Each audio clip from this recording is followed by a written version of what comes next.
اعوذ باللہ من الشیطان الرجیم بسم اللہ الرحمن الرحیم الحمدللہ والصلاة والسلام علی رسول اللہ وعلی آلہ وصحبہ اجمعین اشہد ان لا الہ الا اللہ واشہد ان محمدا عبدہ ورسولہ رب اشرح لی صدری ویسر لی امری واحلل عقدۃ من لسانی یفقہوا قولی ربنا زدنا علما اللہم فقہنا فی الدین آمین۔ دورہ قرآن کے سلسلے کو آگے بڑھاتے ہوئے آج ہم ترجمہ پڑھیں گے 24ویں سپارے کا، جس میں سورہ زمر ہے۔ اللہ تعالیٰ فرماتے ہیں، ترجمہ کچھ اس طرح سے ہے: اس سے بڑھ کر ظالم کون ہے جو اللہ تعالیٰ پر جھوٹ بولے اور سچا دین جب اس کے پاس آئے تو اسے جھوٹا بتائے؟ کیا ایسے کفار کے لیے جہنم ٹھکانہ نہیں ہے؟ اور جو سچے دین کو لائے اور جس نے اس کی تصدیق کی، یہی لوگ پارسا ہیں۔ ان کے لیے ان کے رب کے پاس ہر وہ چیز ہے جو یہ چاہے، یعنی اللہ تعالیٰ ان کے گناہ بھی معاف فرما دے گا، ان کے درجے بھی بلند فرمائے گا، کیونکہ ہر مسلمان کی اللہ سے یہی خواہش ہوتی ہے۔ علاوہ ازیں جنت میں جانے کے بعد ہر مطلوب چیز بھی ملے گی۔ ذالک جزاء المحسنین، نیک لوگوں کا یہی بدلہ ہے۔ محسنین کا ایک مفہوم تو یہ ہے کہ جو نیکیاں کرنے والے ہیں، دوسرا وہ جو اخلاص کے ساتھ اللہ کی عبادت کرتے ہیں۔ جیسے حدیث میں احسان کی تعریف کی گئی کچھ اس طرح سے: تم اللہ کی عبادت اس طرح کرو گویا تم اسے دیکھ رہے ہو۔ اگر یہ تصور ممکن نہ ہو تو یہ ضرور ذہن میں رہے کہ وہ تمہیں دیکھ رہا ہے۔ تیسرا، جو لوگوں کے ساتھ حسن سلوک اور اچھا برتاؤ کرتے ہیں۔ چوتھا، ہر نیک عمل کو اچھے طریقے سے خشوع و خضوع سے اور سنت نبی صلی اللہ علیہ وسلم کے مطابق کرتے ہیں، کثرت کی بجائے اس میں حسن کا خیال رکھتے ہیں، تاکہ اللہ تعالیٰ ان سے ان کے برے عملوں کو دور کر دے اور جو نیک کام انہوں نے کیے ہیں ان کا اچھا بدلہ عطا فرمائے۔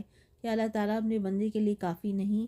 یہ لوگ آپ کو اللہ کے سوا اوروں سے ڈرا رہے ہیں، اور جسے اللہ گمراہ کر دے اس کی رہنمائی کرنے والا کوئی نہیں، اور جسے وہ ہدایت دے اسے کوئی گمراہ کرنے والا نہیں۔ کیا اللہ تعالیٰ غالب اور بدلہ لینے والا نہیں ہے؟ اگر آپ ان سے پوچھیں کہ آسمان و زمین کو کس نے پیدا کیا ہے تو یقیناً وہ یہی جواب دیں گے کہ اللہ نے۔ آپ ان سے کہیے کہ اچھا یہ تو بتاؤ جنہیں تم اللہ کے سوا پکارتے ہو، اگر اللہ تعالیٰ مجھے نقصان پہنچانا چاہے تو کیا یہ اس کے نقصان کو ہٹا سکتے ہیں؟ یا اللہ تعالیٰ مجھ پر مہربانی کا ارادہ کرے تو کیا یہ اس کی مہربانی کو روک سکتے ہیں؟ آپ کہہ دیں کہ اللہ مجھے کافی ہے، علیہ یتوکل المتوکلون، توکل کرنے والے اسی پر توکل کرتے ہیں۔ کہہ دیجئے کہ اے میری قوم، تم اپنی جگہ پر عمل کیا جاؤ، میں بھی عمل کر رہا ہوں۔ یعنی اگر تم میری اس دعوت توحید کو قبول نہیں کرتے جس کے ساتھ اللہ نے مجھے بھیجا ہے تو ٹھیک ہے، تمہاری مرضی، تم اپنی اس حالت پر قائم رہو جس پر تم ہو، میں اس حالت میں رہتا ہوں جس پر مجھے اللہ نے رکھا ہے۔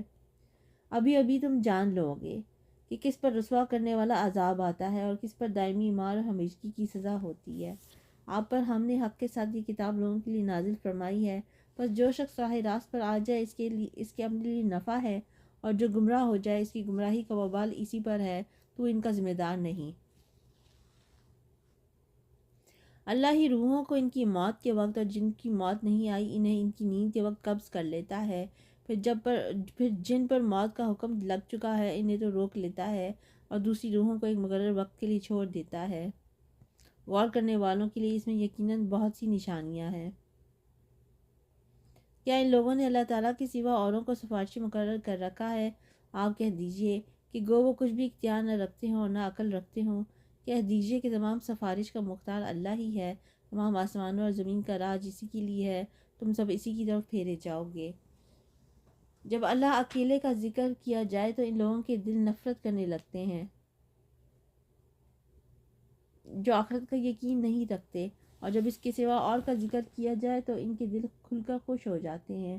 آپ کہہ دیجئے کہ اے اللہ، آسمان اور زمین کے پیدا کرنے والے، چھپے کھلے کے جاننے والے، تو ہی اپنے بندوں میں ان امور کا فیصلہ فرمائے گا جن میں وہ الجھ رہے تھے۔ اگر ظلم کرنے والوں کے پاس وہ سب کچھ ہو جو روئے زمین پر ہے اور اس کے ساتھ اتنا ہی اور ہو، تو بھی بدترین سزا کے بدلے میں قیامت کے دن یہ سب کچھ دے دیں اور ان کے سامنے اللہ کی طرف سے وہ ظاہر ہوگا جس کا گمان بھی انہیں نہ تھا۔ جو کچھ انہوں نے کیا تھا اس کی برائیاں ان پر کھل پڑیں گی، اور جس کے ساتھ وہ مذاق کرتے تھے وہ انہیں آ گھیرے گا۔ انسان کو جب کوئی تکلیف پہنچتی ہے تو ہمیں پکارنے لگتا ہے، پھر جب ہم اسے اپنی طرف سے کوئی نعمت عطا فرما دے تو کہنے لگتا ہے کہ اسے تو میں محض اپنے علم کی وجہ سے دیا گیا ہوں، بلکہ یہ آزمائش ہے، لیکن ان میں سے اکثر لوگ بے علم ہیں۔ ان سے اگلے بھی یہی بات کہہ چکے ہیں، پس ان کی کارروائی ان کے کاش کام نہ آئی، پھر ان کی تمام برائیاں ان پر آ پڑیں، اور میں سے جو بھی گناہ گار ان کی ہوئی برائیاں بھی اب ان پر آ پڑیں گی، یہ ہمیں ہرا دینے والے نہیں۔ یہ کفار مکہ کو تنبیہ ہے، چنانچہ ایسا ہی ہوا، یہ بھی گزشتہ قوموں کی طرح قحط، قتل و اسارت وغیرہ سے دوچار ہوئے، اللہ کی طرف سے آئے ہوئے ان عذابوں کو یہ روک نہیں سکے۔ کیا انہیں یہ معلوم نہیں کہ اللہ تعالیٰ جس کے لیے چاہے روزی کشادہ کر دیتا ہے، اور تنگ بھی ایمان لانے والوں کے لیے اس میں بڑی بڑی نشانیاں ہیں۔ میری جانب سے کہہ دو کہ اے میرے بندو جنہوں نے اپنی جانوں پر زیادتی کی ہے، تم اللہ کی رحمت سے نا امید نہ ہو جاؤ، بالیقین اللہ تعالیٰ سارے گناہوں کو بخش دیتا ہے، واقعی وہ بڑی بخشش بڑی رحمت والا ہے۔ تم سب اپنے پروردگار کی طرف جھک پڑو اور اس کی حکم برداری کیے جاؤ، اس سے قبل کہ تمہارے پاس عذاب آ جائے اور پھر تمہاری مدد نہ کی جائے، اور پیروی کرو اس بہترین چیز کی جو تمہاری طرف تمہارے پروردگار کی طرف سے نازل کی گئی ہے، اس سے پہلے کہ تم پر اچانک عذاب آ جائے اور تمہیں اطلاع بھی نہ ہو۔ ایسا نہ ہو کہ کوئی شخص کہے ہائے افسوس اس بات پر کہ میں نے اللہ تعالیٰ کے حق میں کوتاہی کی، بلکہ میں تو مذاق اڑانے والوں میں ہی رہا، یا کہے کہ اگر اللہ مجھے ہدایت کرتا تو میں بھی پارسا لوگوں میں ہوتا، یا عذاب کو دیکھ کر کہے کاش کہ کسی طرح میرا لوٹ جانا ہو جاتا تو میں بھی نیکوکاروں میں ہو جاتا۔ ہاں ہاں، بے شک تیرے پاس میری آیتیں پہنچ چکی تھیں جنہیں تو نے جھٹلایا اور غرور اور تکبر کیا، اور تو تھا ہی کافروں میں۔ اور جن لوگوں نے اللہ پر جھوٹ باندھا ہے تو آپ دیکھیں گے کہ قیامت کے دن ان کے چہرے سیاہ ہو گئے ہوں گے۔ کیا تکبر کرنے والوں کا ٹھکانہ جہنم میں نہیں؟ اور جن لوگوں نے پرہیزگاری کی انہیں اللہ تعالیٰ ان کی کامیابی کے ساتھ بچا لے گا، انہیں کوئی برائی چھو بھی نہ سکے گی اور نہ وہ کسی طرح غمگین ہوں گے۔ اللہ ہر چیز کا پیدا کرنے والا ہے اور وہی ہر چیز پر نگہبان ہے، آسمانوں اور زمین کی کنجیوں کا مالک وہی ہے۔ جن لوگوں نے اللہ کی آیتوں کا انکار کیا وہی خسارہ پانے والے ہیں۔ آپ کہہ دیجئے اے جاہلو، کیا تم مجھ سے اللہ کے سوا اوروں کی عبادت کو کہتے ہو؟ یقیناً تیری طرف بھی اور تجھ سے پہلے کے ان تمام نبیوں کی طرف بھی وہی کی گئی ہے کہ اگر تو نے شرک کیا تو بلا شبہ تیرا عمل ضائع ہو جائے گا اور بالیقین تو ضیاء کاروں میں سے ہو جائے گا۔ اگر تو نے شرک کیا کا مطلب ہے اگر موت شرک پر آئی اور اسے توبہ نہ کی۔ خطاب اگرچہ نبی صلی اللہ علیہ وسلم سے ہے جو شرک سے پاک بھی تھے اور آئندہ کے لیے محفوظ بھی، کیونکہ پیغمبر اللہ کی حفاظت عصمت میں ہوتا ہے، ان سے ارتکاب شرک کا کوئی امکان نہیں تھا، لیکن یہ دراصل امت کے لیے تعریض اور اس کا سمجھانا مقصود ہے۔ بلکہ تو اللہ ہی کی عبادت کر اور شکر کرنے والوں میں سے ہو جا۔ اور ان لوگوں نے جیسی قدر اللہ تعالیٰ کی کرنی چاہیے تھی نہیں کی، ساری زمین قیامت کے دن اس کی مٹھی میں ہوگی اور تمام آسمان اس کے داہنے ہاتھ میں لپیٹے ہوئے ہوں گے۔ وہ پاک اور بردر ہے ہر اس چیز سے جسے لوگ اس کا شریک بنائے، اور سور پھونک دیا جائے گا، بس آسمانوں اور زمین والے سب بے ہوش ہو کر گر پڑیں گے، مگر جسے اللہ چاہے پھر دوبارہ سور پھونکا جائے گا، بس وہ ایک دم کھڑے ہو کر دیکھنے لگ جائیں گے، اور زمین اپنے پروردگار کے نور سے جگمگا اٹھے گی، نامہ اعمال حاضر کیے جائیں گے، نبیوں اور گواہوں کو لایا جائے گا، اور لوگوں کے درمیان حق فیصلے کر دیے جائیں گے، اور وہ ظلم نہ کیے جائیں گے، اور جس شخص نے جو کچھ کیا ہے بھرپور دے دیا جائے گا، جو کچھ لوگ کر رہے ہیں وہ بخوبی جانتے ہیں۔ کافروں کے غول جہنم کی طرف ہنکائے جائیں گے، جب وہ اس کے پاس پہنچ جائیں گے اس کے دروازے ان کے لیے کھول دیے جائیں گے، اور وہاں کے نگہبان ان سے سوال کریں گے کہ کیا تمہارے پاس تم میں سے رسول نہیں آئے تھے جو تم پر تمہاری رب کی آیتیں پڑھتے تھے اور تمہیں اس دن کی ملاقات سے ڈراتے تھے؟ یہ جواب دیں گے کہ ہاں درست ہے، لیکن عذاب کا حکم کافروں پر ثابت ہو گیا۔ کہا جائے گا کہ اب جہنم کے دروازوں میں داخل ہو جاؤ جہاں ہمیشہ رہو گے، پھر سرکشوں کا ٹھکانہ بہت ہی برا ہے۔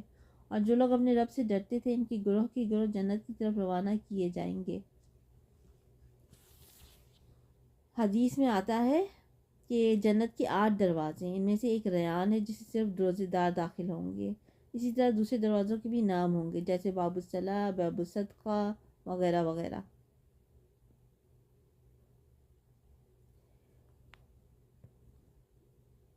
یہاں تک کہ جب اس کے پاس آ جائیں گے اور دروازے کھول دیے جائیں گے اور وہاں کے نگہبان ان سے کہیں کہ تم پر سلام ہو، تم پاکیزہ ہو، تم اس میں ہمیشہ کے لیے چلے جاؤ، یہ کہیں گے کہ اللہ کا شکر ہے جس نے ہم سے اپنا وعدہ پورا کیا اور ہمیں اس زمین کا وارث بنا دیا کہ جنت میں جہاں چاہیں مقام کریں، بس عمل کرنے والوں کا کیا ہی اچھا بدلہ ہے۔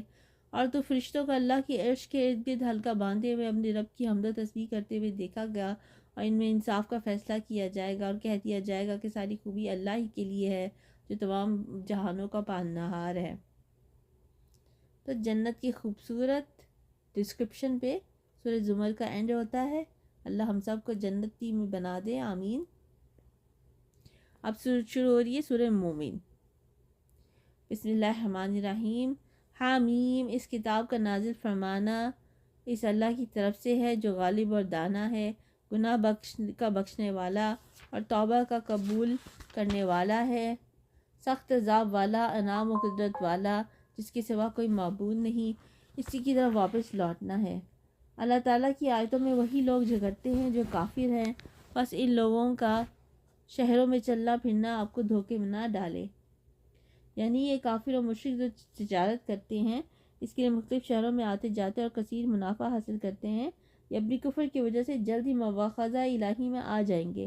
یہ مہلت ضرور دیے جا رہے ہیں لیکن انہیں محمل نہیں چھوڑا جائے گا۔ قوم نوح اور ان کے بعد کے گروہوں نے بھی جھٹلایا تھا، اور ہر امت نے اپنے رسول کو گرفتار کر لینے کا ارادہ کیا اور باطل کے ذریعے کچھ بحثیاں کی تاکہ ان سے حق کو بگاڑ دیں۔ یعنی اپنے رسولوں سے انہوں نے جھگڑا کیا، اسے مقصود حق بات میں کیڑے نکالنا اور اسے کمزور کرنا تھا۔ بس میں نے ان کو پکڑ لیا، سو میری طرف سے کیسی سزا ہوئی، اور اسی طرح آپ کے رب کا حکم کافروں پر ثابت ہو گیا کہ وہ دوزخی ہیں۔ عرش کے اٹھانے والے اور اس کے آس پاس کے فرشتے اپنے رب کی تسبیح ہم کے ساتھ ساتھ کرتے ہیں اور اس پر ایمان رکھتے ہیں اور ایمان والوں کے لیے استغفار کرتے ہیں، کہتے ہیں کہ اے ہمارے پروردگار، تو نے ہر چیز کو اپنی بخشش اور ان سے گھیر رکھا ہے، بس تو انہیں بخش دے جو توبہ کریں اور تیری راہ کی پیروی کریں، اور تو انہیں دوزخ کے عذاب سے بھی بچا لے۔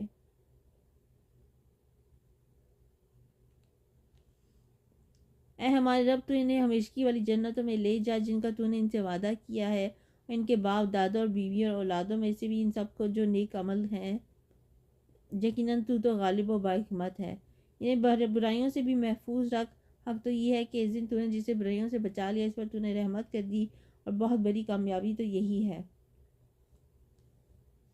بے شک جن لوگوں نے کفر کیا انہیں یہ آواز دی جائے گی کہ یقیناً اللہ کا تم سے بیزار ہونا اس سے بھی زیادہ ہے جو تم بیزار ہوتے تھے اپنے جی سے جب تم ایمان کی طرف بلائے جاتے تھے پھر کفر کرنے لگتے تھے۔ وہ کہیں گے اے ہمارے پروردگار، تو نے ہمیں دو بار مارا اور 2 بار ہی جلایا، اب ہم اپنے گناہوں کے اقراری ہیں، تو کیا اب کوئی راہ نکلنے کی بھی ہے؟ یہ عذاب تمہیں اس لیے ہے کہ جب صرف اکیلے اللہ کا ذکر کیا جاتا تو تم انکار کر جاتے تھے، اور اگر اس کے ساتھ کسی کو شریک کیا جاتا تھا تو تم مان لیتے تھے۔ بس اب فیصلہ اللہ بلند و بزرگ ہی کا ہے، وہی ہے جو تمہیں اپنی نشانیاں دکھلاتا ہے اور تمہارے لیے آسمان سے روزی اتارتا ہے۔ نصیحت تو صرف وہی حاصل کرتے ہیں جو رجوع کرتے ہیں۔ تم اللہ کو پکارتے رہو اس کے لیے دین کو خالص کر کے، گو کافر برا مانے۔ بلند درجوں والا عرش کا مالک وہ اپنے بندوں میں سے جس پر چاہتا ہے وہی نازل فرماتا ہے تاکہ وہ ملاقات کے دن سے ڈرائے، جس دن سب لوگ ظاہر ہو جائیں گے، ان کی کوئی چیز اللہ سے پوشیدہ نہ رہے گی۔ آج کس کی بادشاہی ہے؟ فقط اللہ واحد القہار کی۔ یہ قیامت والے دن اللہ تعالیٰ پوچھے گا، جب سارے انسان اس کے سامنے میدان حشر میں جمع ہوں گے۔ اللہ تعالیٰ زمین کو اپنی مٹھی میں اور آسمان کو اپنے دائیں ہاتھ میں لپیٹ لے گا اور کہے گا میں بادشاہ ہوں، زمین کے بادشاہ کہاں ہیں؟ جب کوئی نہیں بولے گا تو یہ جواب اللہ تعالیٰ خود ہی دے گا۔ بعض کہتے ہیں کہ اللہ تعالیٰ کے حکم سے ایک فرشتہ منادی کرے گا، جس کے ساتھ ہی تمام کافر اور مسلمان بیک آواز یہی جواب دیں گے۔ آج ہر نفس کو اس کی کرنی کا پھل دیا جائے گا۔ آج کسی قسم کا ظلم نہیں، یقیناً اللہ تعالیٰ بہت جلد حساب کرنے والا ہے۔ انہیں بہت ہی قریب آنے والی قیامت سے آگاہ کر دے، جبکہ دل حلق تک پہنچ جائیں گے اور سب خاموش ہوں گے۔ ظالموں کا نہ کوئی دلی دوست ہوگا، نہ سفارشی کہ جس کی بات مانی جائے گی۔ وہ آنکھوں کی خیانت کو اور سینوں کی پوشیدہ باتوں کو خوب جانتا ہے، اور اللہ تعالیٰ ٹھیک ٹھیک فیصلہ کر دے گا۔ اس کے سوا جنہیں یہ لوگ پکارتے ہیں وہ کسی چیز کا بھی فیصلہ نہیں کر سکتے، بے شک اللہ تعالیٰ خوب سنتا خوب دیکھتا ہے۔ کیا یہ لوگ زمین میں چلے پھرے نہیں کہ دیکھتے کہ جو لوگ ان سے پہلے تھے ان کا نتیجہ کیسا کچھ ہوا؟ وہ با اعتبار قوت و طاقت کے اور با اعتبار زمین میں اپنی یادگاروں کے ان سے بہت زیادہ تھے، پس اللہ نے انہیں کے گناہوں پر پکڑ لیا اور کوئی نہ ہوا جو انہیں اللہ کے عذاب سے بچا لیتا۔ یہ اس وجہ سے کہ ان کے پاس ان کے پیغمبر معجزے لے لے کر آتے تھے تو وہ انکار کر دیتے تھے، بس اللہ انہیں پکڑ لیتا تھا، یقیناً وہ طاقتور اور سخت عذاب والا ہے۔ اور ہم نے موسیٰ کو اپنی آیتوں اور کھلی دلیلوں کے ساتھ بھیجا فرعون، حامان اور قارون کی طرف، تو انہوں نے کہا یہ تو جادوگر اور جھوٹا ہے۔ بس جب ان کے پاس موسیٰ ہماری طرف سے دین حق کو لے کر آئے تو انہوں نے کہا کہ اس کے ساتھ جو ایمان والے ہیں ان کے لڑکوں کو تو مار ڈالو اور ان کی لڑکیوں کو زندہ رکھو۔ اور کافروں کی جو حیلہ سازی ہے وہ غلطی میں ہی ہے۔ اور فرعون نے کہا مجھے چھوڑو کہ میں موسیٰ کو مار ڈالوں، اسے چاہیے کہ اپنے رب کو پکارے، مجھے تو ڈر ہے کہ یہ کہیں تمہارا دین نہ بدل ڈالے یا ملک میں کوئی بہت بڑا فساد برپا نہ کر دے۔ موسیٰ نے کہا میں اپنے اور تمہارے رب کی پناہ میں آتا ہوں ہر اس تکبر کرنے والے شخص کی برائی سے جو روز حساب پر ایمان نہیں رکھتا۔ حضرت موسیٰ علیہ السلام کے علم میں جب یہ بات آئی کہ فرعون مجھے قتل کرنے کا ارادہ رکھتا ہے تو انہوں نے اللہ سے اس کے شر سے بچنے کے لیے دعا مانگی۔ نبی صلی اللہ علیہ وسلم کو جب دشمن کا خوف ہوتا تو یہ دعا پڑھتے، اللہم انا نجعلک فی نحورہم ونعوذ بک من شرورہم، اے اللہ ہم تجھ کو ان کے مقابلے میں کرتے ہیں اور ان کی شرارتوں سے تیری پناہ طلب کرتے ہیں۔ اور یہ بھی کہتے اللہم اکفینیہم بما شئت۔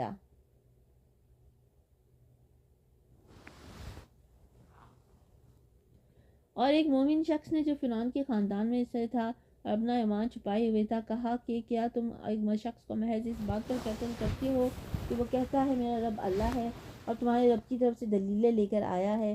اگر وہ جھوٹا ہو تو اس کا جھوٹ اسی پر ہے، اور اگر وہ سچا ہے تو جس عذاب کا وہ تم سے وعدہ کر رہا ہے وہ کوئی نہ کوئی تو تم پر آ پڑے گا۔ اللہ تعالیٰ اس کی رہبری نہیں کرتا جو حد سے گزر جانے والے اور جھوٹے ہوں۔ اے میری قوم کے لوگوں، آج تو بادشاہت تمہاری ہے کہ زمین پر تم غالب ہو، لیکن اللہ کا عذاب ہم پر آ گیا تو کون ہماری مدد کرے گا؟ فرعون بولا میں تو تمہیں وہی راہ دے رہا ہوں جو خود دیکھ رہا ہوں، اور میں تو تمہیں بھلائی کی راہ ہی بتلا رہا ہوں۔ اس مومن نے کہا اے میری قوم کے لوگوں، مجھے تو اندیشہ ہے کہ تم پر بھی ویسا ہی روز بد نہ آئے جو اور امتوں پر آیا، جیسے امت نوح اور عاد و ثمود ان کے بعد والوں کا حال ہوا۔ اللہ اپنے بندوں پر کسی طرح کا ظلم نہیں کرنا چاہتا۔ اور اے میری قوم کے لوگوں، مجھے تم ہانک پکار کے دن کا بھی ڈر ہے، جس دن تم پیٹ پھیر کر لوٹو گے، تمہیں اللہ سے بچانے والا کوئی نہ ہوگا، اور جسے اللہ گمراہ کر دے اس کا ہادی کوئی نہیں۔ اور اس سے پہلے تمہارے پاس حضرت یوسف دلیلیں لے کر آئے، پھر بھی تم ان کی لائی ہوئی دلیل میں شک و شبہ ہی کرتے رہے، یہاں تک کہ جب ان کی وفات ہو گئی تو کہنے لگے کہ ان کے بعد تو اللہ کسی رسول کو بھیجے گا ہی نہیں۔ اسی طرح اللہ گمراہ کرتا ہے ہر شخص کو جو حد سے بچ جانے والا، شک و شبہ کرنے والا ہو، جو بغیر کسی سند کے جو ان کے پاس آئی ہو اللہ کی آیتوں میں جھگڑتے ہیں۔ اللہ کے نزدیک اور مومنوں کے نزدیک یہ بہت بڑی بیزاری کی چیز ہے۔ اللہ تعالیٰ اسی طرح ہر مغرور سرکش کے دل پر مہر کر دیتا ہے۔ فرعون نے کہا اے حامان میرے لیے ایک بالا خانہ بنا، شاید کہ میں ان دروازوں تک پہنچ جاؤں جو آسمان کے دروازے ہیں، بس موسیٰ کے معبود کو جھانک لوں، اور بے شک میں سمجھتا ہوں وہ جھوٹا ہے۔ اور اسی طرح فرعون کی بدکاریاں اسے بھلی دکھائی گئیں اور راہ سے روک دیا گیا، اور فرعون کو ہر حیلہ سازی تباہی میں ہی رہی۔ اور اس ایماندار شخص نے کہا کہ اے میری قوم کے لوگوں، تم سب میری پیروی کرو، میں نیک راہ کی طرف تمہاری رہبری کروں گا۔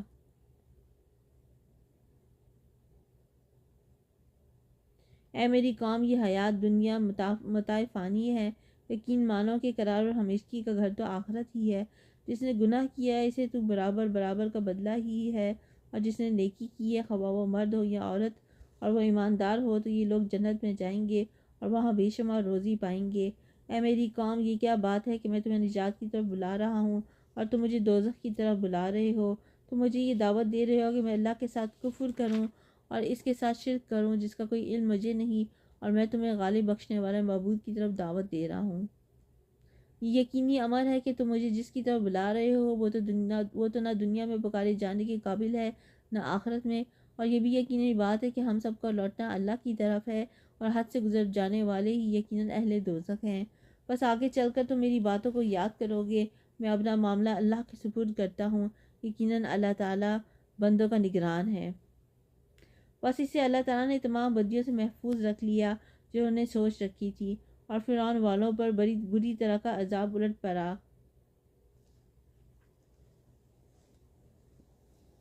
ٹھیک ہے، یہاں تک تھا 24واں سپارہ کا فرسٹ ہاف، سیکنڈ ہاف ہم اگلی ویڈیو میں کریں گے انشاءاللہ تعالی۔ سبحانک اللہم و بحمدک، اشہد ان لا الہ الا انت، استغفرک و اتوب الیک۔